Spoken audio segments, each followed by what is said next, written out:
네, 복된 주일 하나님께서 우리에게 주시는 은혜의 말씀은 구약 성경 에스라 8장 21절에서 23절까지의 말씀입니다. 구약 성경 에스라 8장 21절에서 23절까지의 말씀, 구약 성경 721면 전후에 걸쳐서 있습니다.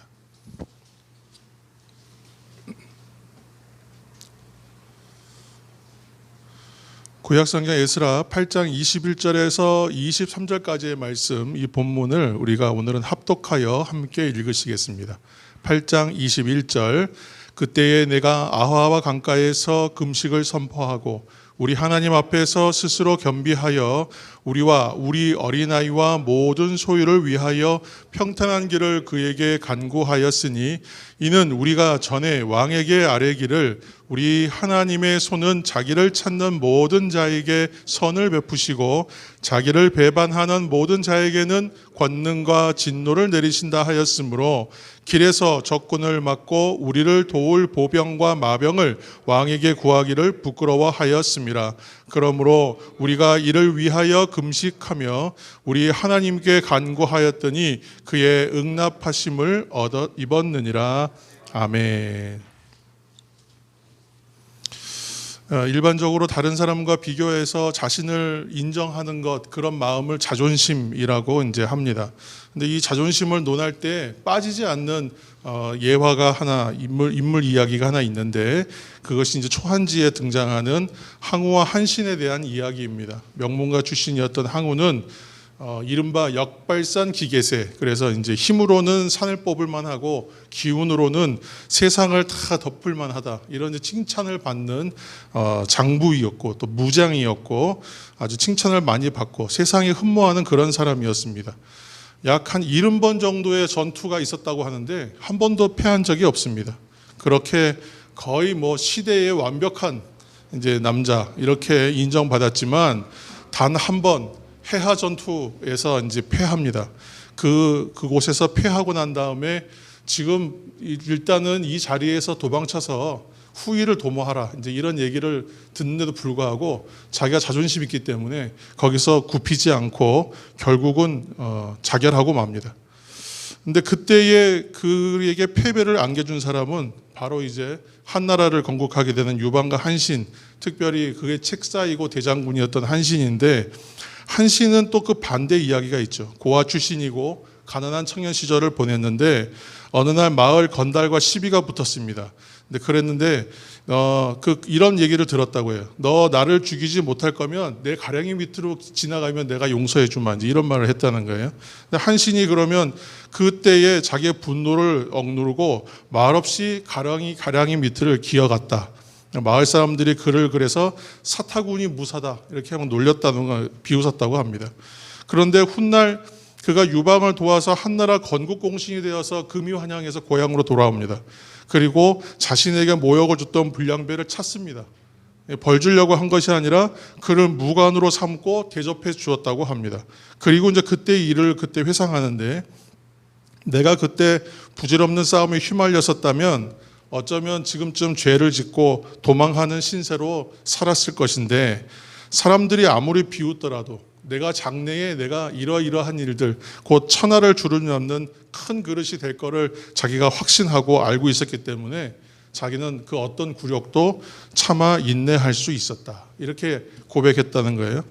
그러니까 남에게 굽히지 않고 스스로 자신의 품위를 지켜내는 그 마음, 그것을 이제 자존심이다, 이렇게 이해해야 된다는 것입니다. 이처럼 참된 자존심이란 건 자신의 가치를 잘 아는 것, 그리고 자신을 그렇기 때문에 지켜나가는 것, 함부로 내주지 않는 것, 그거 자존심이란 겁니다. 단순히 타인의 시선이나 다른 사람의 평가, 이런 것을 의식하거나 그런 걸 감안하여 나를 높이는 것이라고 하면 그것은 좀 자존심이라고 하는 것이 아니죠. 그래서 특별히 오늘은 이제 신앙에 있어서의 자존심이 어떤 것인가, 이런 것을 좀 나눠보려고 합니다. 왜냐하면 이제 그리스도인의 신앙은 일단 우선적으로 그리스도인의 신앙을 정의하면 엎드려서 나를 낮추고 하나님을 높이고 경배하는 것, 그것을 이제 그 삶을 신앙이라고 얘기하는데, 그래서 시편 95편 6절 말씀에 보면 오라 우리가 굽혀 경배하며 우리를 지으신 여호와 앞에 무릎을 꿇자 이렇게 시인이 노래합니다. 또 마태복음 23장 12절 말씀에는 누구든지 자기를 높이는 자는 어떻게 해요? 낮아지고 누구든지 자기를 낮추는 자는 높아진다 이렇게 말씀하고 있습니다. 자, 그렇다면 자존심에다가 이러한 신앙의 개념을 접목하면 어떻게 되겠습니까? 방금 보신 성경의 구절들을 생각하면 성도는 자존심을 내세우면 안 됩니다, 이제 이런 얘기를 하려고 하는 걸까요? 아니면 반대로 성도라면 자존심은 반드시 있어야 됩니다, 이렇게 여러분 이해가 되십니까? 물론 우리가 하나님 앞에서 얘기할 때 일반적 의미의 자존심을 내세울 수는 없습니다. 이건 논할 가치도 없습니다. 왜냐하면 하나님 앞에서 스스로 높아지려고 하는 마음은 교만함에 가깝기 때문이죠. 이거는 불신앙적인 모습입니다. 사랑하는 성도 여러분, 분명히 우리는 하나님 앞에서 한없이 낮아지고 죽어져야 하는 존재인 것은 사실입니다. 그래서 하나님 앞에 살 때의 성도는 자존심이 아니라 하나님의 영광을 위해서 서야 되는 것이죠. 성도라면 마땅히 하나님 앞에서 그래야 됩니다. 그래서 평생 하나님을 높이며 또 자신을 낮추어서 겸손히 행하며 살아야 하는 것입니다. 그러나 성도 여러분, 또한 우리가 지금 살고 있는 이 세상 가운데 살 때 우리는 어떠해야 하겠습니까? 성도로서 이 땅을 살아갈 때 우리가 어떠해야 할까? 이 말씀을 드리는 것이죠. 한마디로 말하면 좀 달라야 하지 않겠습니까? 바로 성도의 자존심, 곧 영적인 자존심을 잘 지켜야 한다는 말씀입니다. 무슨 일이 있어도 어떤 손해를 보더라도 이 성도로서의 영적 자존심은 결코 잃어버려서는 안 된다는 말씀이에요. 세상 사람들 앞에서 오히려 성도들은 영적 자존심을 아주 칼같이 세워서 살아야 됩니다. 왜 그렇습니까?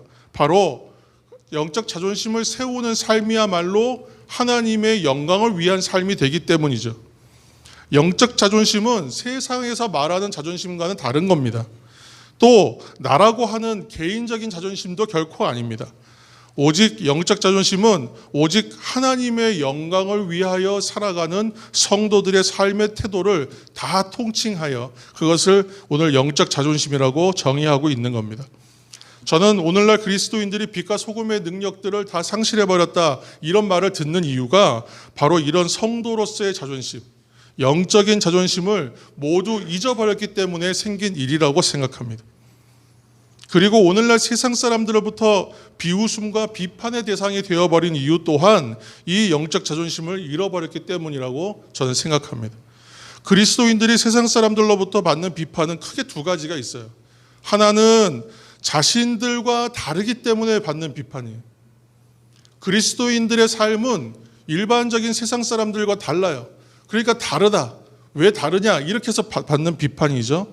고린도전서 1장 23절 말씀을 여러분 화면을 참조하셔서 함께 읽으시겠습니다.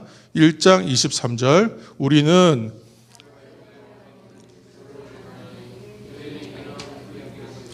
이방인에게는 미련한 것이로되 아멘.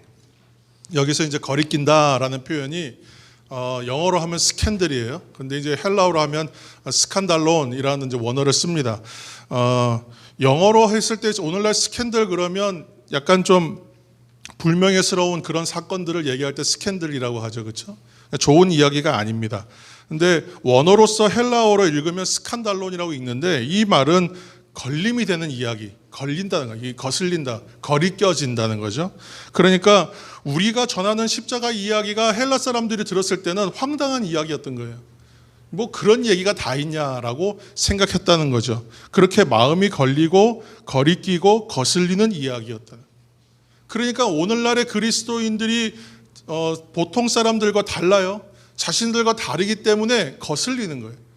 그렇게 해서 비판하는 거죠. 다르다. 왜 너희는 우리와 다르냐? 너희들의 삶과 어떤 방식이 왜 다르냐? 그래서 옛날 신앙의 선배들의 별명이 뭐였습니까? 예수쟁이들이었잖아요. 예수쟁이들. 예수쟁이라는 말을 기쁨으로 들었단 말이에요. 그러니까 이런 이야기와 이런 비판들은 사실 아무리 많이 들어도 부끄럽지 않은 비판입니다.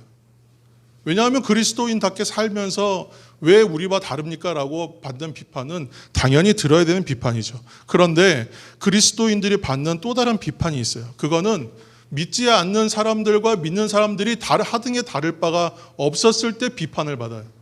왜 똑같냐는 거예요. 이번에는 왜 달라야지 똑같냐. 세상 사람들이 생각하고 보기에도 하나님과 교회를 섬긴다고 말하는 그리스도인들이라면, 크리스찬이라면 뭔가 달라도 달라야 될 텐데 다르지 않다는 거예요. 세상 사람들과 똑같고 오히려 자기들보다 더 못한 거 아니야? 상식 이하의 사람들이 있기 때문에 오히려 비판받는다는 것이죠. 코로나 시국이 되면서 이 반응 중에 어떤 부분이 더 도드라져 나왔습니까? 바로 후자에 해당하는 것이죠. 이제는 그 비판하는 수준을 넘어서 거의 혐오하는 수준으로 이제 교회와 그리스도인들을 이야기합니다. 이런 세상의 부정적인 시선들을 이겨내고 세상의 비판을 겸허히 수용하면서 묵묵히 성도로서의 삶을 걸어가는 것, 그 삶을 사는 게 결코 쉽지 않은 시대에 우리가 살고 있다. 여러분, 그렇게 우리가 생각해야 할 것입니다. 그렇다면 이러한 현실의 원인이 뭐냐? 다시 그 자리로 가면 결국은 오늘 성도들이 바로 영적인 자존심을 잃어버렸기 때문이다. 이 결론으로 돌아가는 것입니다. 하나님의 말씀대로 사는 삶이 유익이 없다고 생각하는 거예요. 유익은커녕 세상에서 불이익 당한다. 또 부정적인 시선을 받아야 하는데 내가 왜 그렇게 살아야 하는가 하고 생각한다는 것이에요. 하나님을 믿는 믿음보다 세상의 평판이 더 중요했기 때문에 그렇죠. 예배보다는 나의 유익을 위해 시간을 더 써야겠고 당장의 이익을 위해서 세상적인 판단하는 것이 당연히 효율적이고 그것이 안정적인 삶을 위한 당연한 방법이 아닌가? 그렇게 살아야 되는 게 아닌가라고 생각한다는 거예요. 내 생업의 형통함과 유익만 있다면 괜찮아요. 그런데 내가 손해보면서까지 예수 믿고 싶지는 않다. 이렇게 말씀하시는 겁니다. 그리고 또 사람들이 요즘에 교회, 그리스도인, 예배 이런 단어가 나오면 다 색안경 끼고 봅니다. 그러니까 그 시선을 느끼고 싶지 않다는 거예요. 내가 그 시선을 감수하면서 신앙생활하고 싶지는 않다. 그래서 세상 사람들과 다를 바가 없는, 때로는 더 세상스럽게 살아가고 있는 것은 아닌가 하는 이야기입니다. 그런데 성도의 삶은 세상 사람들처럼 그냥 적당히 섞여서 살고 싶은데 그렇게 살려고 해도 사라지지 않는 것이 성도의 삶입니다. 나는 그렇게 그냥 한번 살아보고 싶은데 도무지 그렇게 살 수가 없다. 도저히 나는 그렇게 살 수가 없다라고 생각하는 것이 바로 성도의 삶입니다. 사실은 믿지 않는 사람들과 세상 앞에서 그리스도인 된 나는 영적인 자존심이 있기 때문에 우리는 이렇게 생각해야 됩니다. 내가 공의로운 하나님을 믿는 사람으로서 나는 불법을 행할 수가 없다. 내 아버지가 전능하신 하나님이기 때문에 나는 세상 의지하면서 살 수 없다. 내가 문제와 고난 앞에서 떨고 두려워할 수 없는 것은 내가 하나님 믿고 의지하는 믿음 있는 사람이기 때문에 그렇다. 우리는 이렇게 말해야 되지 않겠는가 하는 말씀입니다. 지금 대면 예배로 또 비대면으로 예배하시고 있는 하나님의 성도 여러분, 여러분들은 이런 말씀과 이런 생각과 이런 행동들을 실제로 하고 살아오고 계십니까? 세상 속에서 이러한 성도로서의 영적인 자존심을 올곧게 내세우면서 살아가는 저와 여러분이 되시기를 예수님의 이름으로 축원합니다. 예수님의 이름으로 축복합니다. 이것은 우리들의 자존심을 위해서가 아니라 하나님의 영광을 위하여 반드시 그렇게 살아야 하는 거예요. 이것이 나의 다름, 내가 그들과 다르다고 하여 나의 우월감을 인정받고 내가 그들과 다름을 증명하기 위한 삶의 방식이 아니라, 그것이 아니라 하나님을 믿는 사람이기 때문에 하나님 믿는 사람은 뭔가 다르다. 이것을 통해서 하나님 영광 올려드릴 수 있거든요. 그래서 그렇게 달라야 된다고 말씀드리는 겁니다. 하나님의 영광을 위한 성도의 자존심, 하나님의 하나님 되심을 나의 삶을 통해 보이는 그 자존심, 그것이 바로 성도로서 가져야 할 영적인 자존심인 거예요. 그래서 이 영적 자존심은 저와 여러분, 이 시대를 사는 그리스도인들에게 반드시 있어야 하는 것입니다. 오늘 읽은 본문 말씀에 이 영적 자존심에 대한 이야기가 아주 극명하게 드러나거든요. 오늘 말씀 배경이 바벨론으로 포로로 갔던 이스라엘 백성들이 하나님의 은혜로 바사죠. 페르시아로부터 이스라엘로 돌아오는 2차 귀환에 대한 상황들을 설명하고 있습니다. 이스라엘의 바벨론에게 멸망당한 다음에 70년 후에 포로 생활의 인재에서 벗어나면서 귀환하게 됩니다. 하나님께서 그 바사 왕의 마음을 변화시켜 주셔서 그들을 조건 없이 보내주게 됩니다. 그래서 바사에서 이스라엘로 돌아오는 귀환이 총 3차에 걸쳐서 일어납니다. 첫 번째는 스룹바벨과 예수아의 인도로 돌아온 1차 귀환. 1차 귀환 때는 제일 먼저 한 게 자신의 집이나 거주지 확보한 게 아니라 성전을 먼저 회복하고 건축합니다. 이 이야기가 에스라 1장 이하에 주로 나오고, 두 번째 귀환이 이제 오늘 이야기에 해당하는 겁니다. 그래서 오늘 본문 배경이 되는 에스라의 인도하에 2차 귀환이 있고, 이때 에스라 중심으로 이스라엘에는 회개와 영적 부흥이 일어나요. 그리고 이 이야기가 에스라 7장 이하부터 나옵니다. 그리고 세 번째가 느헤미야의 인도로 이제 들어왔던 3차 귀환인데, 이때 백성들이 한 일은 예루살렘 성벽을 재건한 것. 느헤미야서의 이야기가 잘 나와 있죠. 오늘의 이야기는 그 두 번째에 해당하는 2차 귀환에 해당하는 이야기인데, 이때 대표자는 에스라입니다. 에스라가 이제 예루살렘으로 돌아갈 이스라엘 백성들하고 같이 이제 준비하는 거예요. 뭘로 준비하냐면 아하 강가에서 이제 금식하는 것, 금식을 선포하고 하나님께 기도하는 것으로 준비하는 그 장면에 대한 이야기입니다. 근데 과연 무엇을 위하여 기도하였는가 하는 거죠. 그래서 21절 말씀을 우리가 함께 화면을 보시면서 함께 읽으시겠습니다. 21절, 우리와 우리 어린아이와 모든 소유를 위하여 평탄한 길을 그에게 간구하였으니 아멘. 이게 무슨 얘기냐면, 자신들이 이제 이스라엘로 돌아갈 때까지 하나님이 보호해 주셔서 아무도 다치는 사람이 없고, 또 이제 가져가야 될 물건들과 뭐 그런 것들이 굉장히 많았거든요. 그러니까 이제 성전의 기물들과 귀중품들이 많이 있었습니다. 그 물품들을 다 가지고 가야 되는데 무사히 갈 수 있도록 함께 기도하였던 거예요. 성경을 보면 당시 귀환하는 이스라엘 백성들의 규모는 성인 남자만 약 2,000명 정도라고 합니다. 그러니까 여자와 노약자들과 전체를 따지면 한 6,000명 정도 되었을 것이다라고 이제 얘기하고 있고, 이들이 이제 완공된 성전에다가 이제 집어넣어야 될 기물들이 있지 않습니까? 그래서 바벨론 포로가 될 당시에 빼앗겼던 솔로몬 성전에 있었던 성전 물품들을 다 가지고 갑니다. 그리고 바사 왕이 특별히 주었던 재물들, 그러니까 금은보화에 해당하는 것들을 다 가지고 갑니다. 그러니까 이들이 지금 이제 이 물품들을 가지고 약 6,000명 이상 되는 인원이 움직여서 가야 되는 거리가 오늘날 키로수로 따지면 약 한 15,000km예요. 그러니까 한 15,000km를 도보로 이동해야 되기 때문에 이 만만한 일정이 아닙니다. 그래서 오늘 그 에스라 7장 9절 말씀을 다 같이 한번 읽어보실까요? 7장 9절 화면을 보시면 읽겠습니다. 첫째 달 초하루에 바벨론에서 길을 떠났고 하나님의 선한 손에 도우심을 입어 다섯째 달 초하루에 예루살렘에 이르니라. 아멘.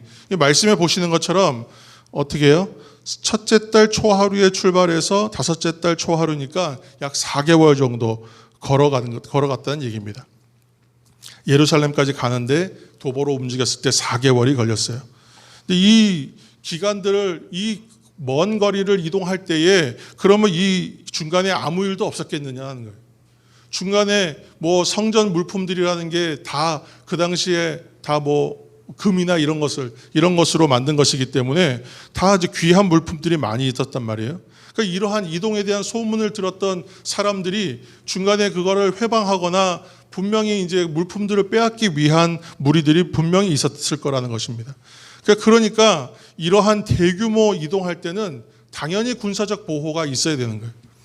그런데 그 당시에 에스라의 위치가 바사왕 아닥사스다 왕의 총애를 받는 신하였다라고 이야기하고 있습니다. 에스라서 7장 6절도 우리가 한 목소리를 읽겠습니다. 화면을 보시고 7장 6절. 이 에스라가 바벨론에서 올라왔으니 그는 이스라엘 하나님 여호와께서 주신 모세의 율법에 익숙한 학자로서 그의 하나님 여호와의 도우심을 입음으로 왕에게 구하는 것은 다 받는 자이더니 아멘.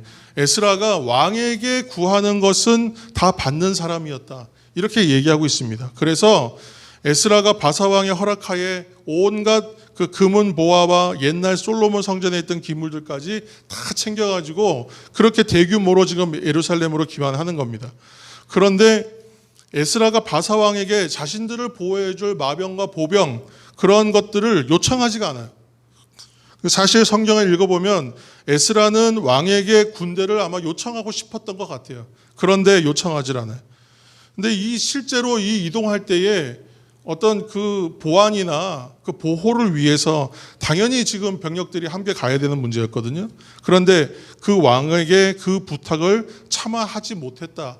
지금 이렇게 말하고 있단 말입니다. 정말 부탁하고 싶었는데 차마 그 말을 못했어요. 왜 자신들을 보호해달라고 부탁하지를 못했는가? 말씀을 보니까 부끄러웠기 때문이다 이렇게 얘기합니다. 에스라서 8장 22절도 함께 읽겠습니다. 화면을 계속 보시면 읽겠습니다. 8장 22절 이는 우리가 전에 왕에게 아뢰기를 자기를 배반하는 모든 자들에게는 길에서 적군을 막고 우리를 도울 보병과 마병을 왕에게 구하기를 부끄러워하였음이라. 아멘. 지금까지 에스라가 자신이 믿는 하나님에 대하여 왕에게 이야기할 때마다 뭐라고 얘기했냐면 하나님은 자기를 찾는 자에게 선을 행하시는 분입니다. 이렇게 하나님을 계속 소개하고 하나님을 자랑했던 거예요. 그렇기 때문에 이스라엘의 하나님은 자신 곧 하나님을 찾는 자를 보호하시고 인도하시는 분이다. 이렇게 말해봤는데 그렇게 지금까지 말해놓고 나서 이제 와서 우리가 지금 가야 되니까 급하니까 군대를 좀 보내셔가지고 우리를 보호해 주십시오. 이 말이 참 안 나오더라는 거예요. 그래서 바사왕에게 보병과 마병을 구한다면 그것은 이스라엘을 보호하시는 하나님이 계심에도 불구하고 그 마치 이스라엘의 하나님이 그 왕의 군대보다도 못한 것처럼 또 그 정도의 능력도 없는 신인 것처럼 보이질 것 같아갖고 그것이 부끄러웠다 이렇게 얘기하고 있어요. 그 에스라는 하나님이 바사왕과 세상에 하나님이 이렇게 인식되는 것에 대하여 부끄럽게 여겼다는 거예요. 그래서 군대의 호위가 꼭 필요한 일이라고 생각했지만 또 부탁도 하고 싶었지만 내가 부끄러워서 차마 그 말을 하지 못했다. 이렇게 지금 성경은 증언하고 있는 겁니다. 공동번역 성경을 보면 에스라의 이런 심정이 더 잘 표현되어 있는데 제가 공동번역 성경으로 다시 8장 22절을 읽겠습니다. 우리는 황제에게 지금까지 이렇게 장담했던 것이다. 우리 하나님은 당신을 저버리면 노여우시어 호되게 벌하시지만 당신을 찾기만 하면 잘 되도록 보살펴 주십니다. 그렇게 말해놓고 도중에 원수들이 달려들까 무서우니 보병과 기병을 주어 도와달라고 청하는 것은 부끄러워서도 차마 할 수 없는 일이었다. 이렇게 지금 얘기하고 있는. 부끄러워서라도 내가 차마 그렇게 말할 수는 없더라. 얘기하고 있습니다. 이스라엘을 보호하시는 분은 하나님이시다. 그 하나님은 이러한 분이시다. 전능하신 분이다. 이렇게 입으로 말해놓고 정작 하나님의 도우심과 보호하심이 이제 필요하고 그런 것이 드러날 수 있는 자리에 가서 딴 사람들한테 세상적인 방법과 보호를 요청하는 것은 필요하긴 하지만 참 부끄러운 일이더라. 이렇게 지금 이야기하는 것이죠. 오늘 이야기를 가리켜서 혹자는 너무나 이건 극단적인 예가 아닙니까? 이렇게 말씀하시는 분도 있습니다. 그러나 저는 이것이 성도로서의 영적 자존심, 성도로서의 바람직한 삶의 태도라고 저는 생각합니다. 그리고 에스라가 말하는 부끄러움은 바로 거룩한 부끄러움이다. 이렇게 말씀드리고 싶습니다. 비록 일행들이 바사왕의 허락으로 예루살렘으로 가는 것을 허락은 받았지만 하나님을 믿는 영적인 자존심까지 포기하고 싶지는 않았다는 거예요.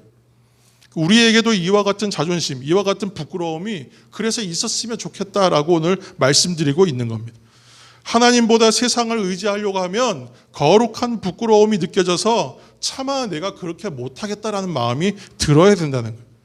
세상 사람들과 똑같이 효율성 따지고 이익을 따지면서 살려고 하면 그때마다 내 안에 그래도 한켠에서는 영적인 자존심이, 영적인 부끄러움이 좀 발동했으면 좋겠다고 말씀드리는 거예요. 저는 이것이 영적으로 민감한 사람이라고 또 생각합니다. 사랑하는 성도 여러분, 이러한 거룩한 부끄러움을 경험하면서 살아가시는 저와 여러분이 되시기를 예수님의 이름으로 축복합니다. 영적 자존심을 지키려고 애쓰기를 또한 축원합니다. 지금 당장 눈앞에는 인간적인 방법을 동원하면 어떻게든지 지금의 문제는 통과될 것 같습니다. 그런데 신앙인으로서 차마 부끄러워서 그렇게 할 수 없었던 경험들이 여러분 분명히 있으셨을 거예요.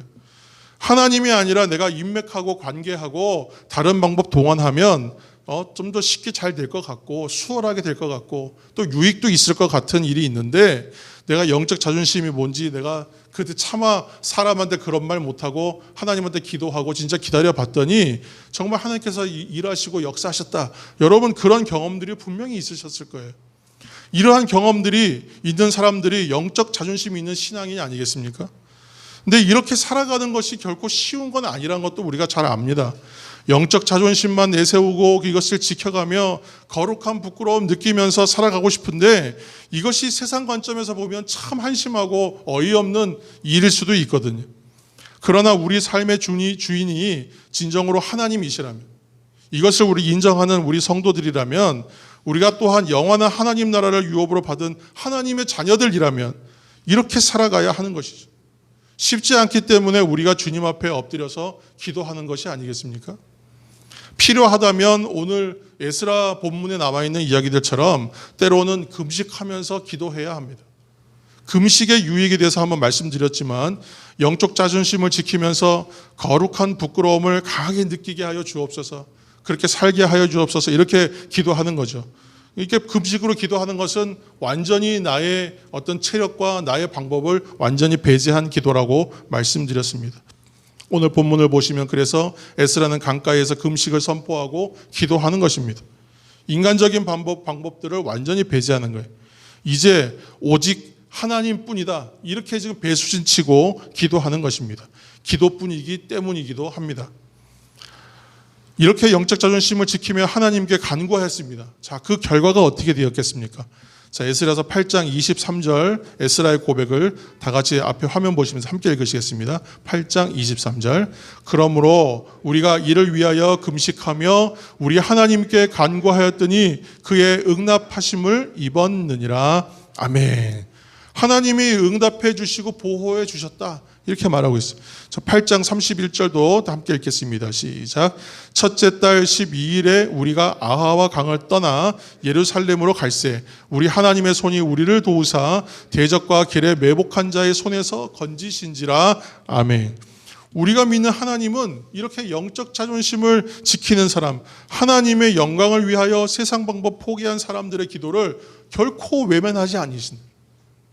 결코 외면하지 않으신다. 오늘 말씀처럼 그 기도에 응답하시면서 어려운 상황마다 건져주시는 분이 바로 하나님이시다라는 거예요. 그러므로 사실은 영적 자존심을 지켜가며 살아가는 것이 사실은요, 세상 방법 쫓는 것보다 더 확실한 방법이에요. 이거는 비교할 수 없는 확률이에요. 그리고 그 진짜 비교할 수 없는 유익입니다. 하나님의 영광을 위해서도 그리고 우리 삶의 유익을 위해서도 그렇기 때문에 영적 자존심은 필요하다는 말씀이에요. 우리가 이러한 영적 자존심을 갖기 위해서 필요한 것이 무엇일까요? 그래서 하나님에 대한 절대적인 신뢰가 필요한 겁니다. 내가 인간적 방법을 다 포기해버리더라도 하나님께서는 나의 삶을 분명히 책임져 주신다, 이 믿음이 있어야 하는 것이죠. 세상 의지하는 것보다 하나님을 의지하는 것이 더 확실하고 더 효율적인 방법이라고 믿는 그 마음이 있어야 한다는 말씀입니다. 우리가 새벽에 읽어가고 있는 여호수아서에 나오는 인물 가운데에 한 인물이 있습니다. 바로 갈렙입니다. 갈렙은 하나님의 그 언약의 말씀을 이 마음에 품었어요. 이 마음에 품고 소유하면서 살았기 때문에 40년 지나서 85세가 돼서도 청년 때와 동일한 사명감과 그 마음에서 떠나지 않았다 그래요. 그래서 청년과 같은 사명자로 살았던, 불타는 그 사명자로 살았던 인물로 오늘까지 인정받는 것이 바로 갈렙입니다. 사랑하는 성도 여러분, 영적 자존심은 그래서 동시에 영적 확신이 있어야 하는 거예요. 내가 믿는 하나님은 전능하시다는 영적인 확신, 그리고 하나님이 나를 사랑하시는 내 아버지다 하는 영적 확신, 그 영적 확신이 말로 영적 자존심으로 연결되기 때문입니다. 이 시간 우리가 다 함께 한번 선포해 보시겠습니다. 나는 그리스도인입니다. 나는 그리스도인입니다. 아멘. 여러분, 세상의 것 의지하지 마십시오. 또한 문제와 세상 속에서 우리에게 그 다가오는 고난들 두려워하지 마십시오. 영적인 자존심을 갖고 세상 속에서 여러분 당당하게 살아가시는 성도의 삶이 되시기를 다시 한번 예수님의 이름으로 축원합니다. 영적 자존심을 세워가며 믿음으로 세상을 이기시고 또 세상을 변화시키시는 그런 성도의 삶이 되기를 다시 한번 축복합니다. 성경에 나오는 신앙의 위인들은 모두 이렇게 영적 자존심 지켰던 사람들입니다. 믿음의 조상 아브라함도 그랬고, 우리 그 창세기 14장 23절 본문을 한번 읽겠습니다. 창세기 14장 23절입니다. 화면을 보시고 읽겠습니다. 자, 시작. 내 말이 내가 아브라함으로 치부하게 하였다 할까 하여 내게 속한 것은 실 한 오락이나 들매끈 한 가닥도 내가 가지지 아니하니라.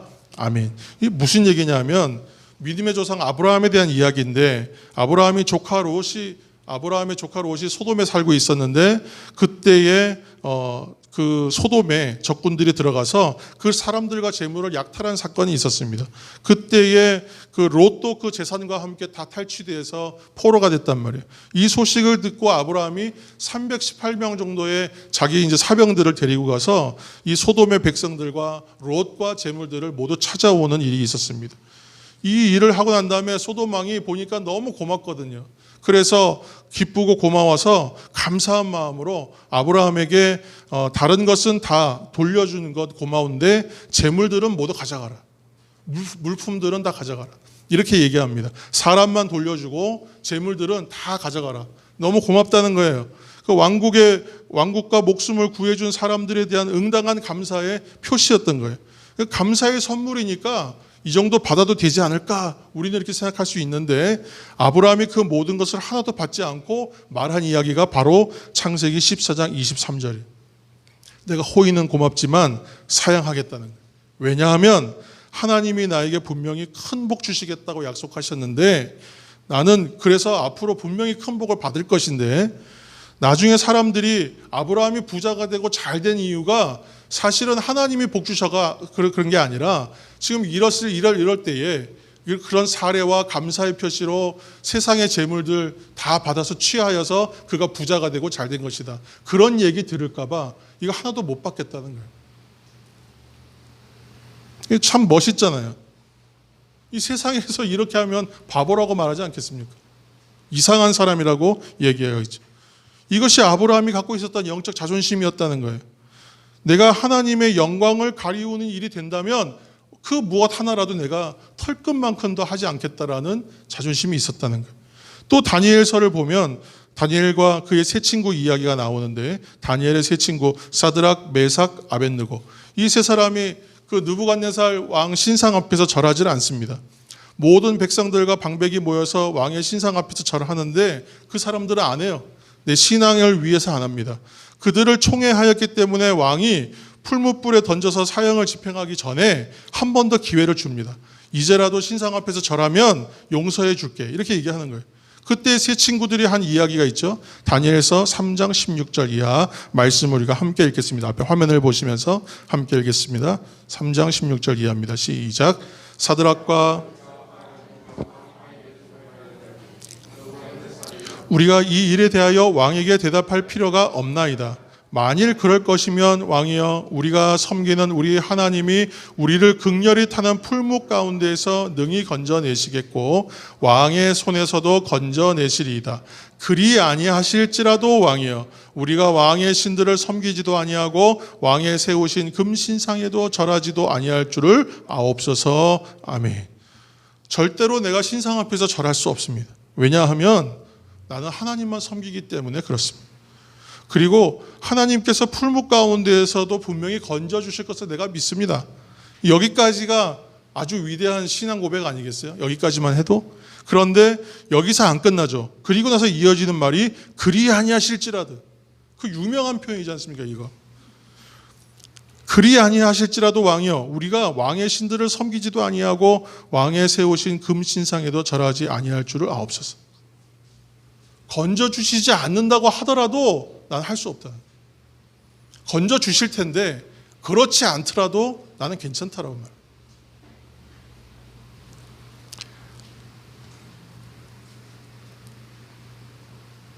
한마디로 나는 죽으면 죽었지 내 자존심은, 영적 자존심은 못 버리겠다라고 말하고 있습니다. 하나님은 실제로 이들을 어떻게 해주셨습니까? 살려주셨습니다. 근데 이를 통해서 어떤 일이 벌어지냐면 느부갓네살 왕이 하나님을 찬양하게 돼버려요. 있을 수가 없는 일이 벌어지는 거예요. 이거 그냥 아무도 주목하지 않고 아무도 안 보고 있는데 내가 영적 자존심이라고 생각하여 지키는 것이 뭐 대단한가, 이렇게 얘기할 수 있지 않습니까? 사람들이 보든지 안 보든지 나는 나의 자존심을 지키는, 왜냐하면 이게 난 하나님께 영광 돌리는 일이라고 생각하기 때문에 내가 영적 자존심을 지켜야 하고, 이것이 부끄러운 일이라고 생각하면 내가 그 어느 하나도 취하지 않고 행하지 않겠다라고 하는 결단인 거예요. 그런데 이 일을 행하였더니 어떤 일이 벌어지냐면 느부갓네살 왕이 하나님을 찬양하는 일이 생깁니다.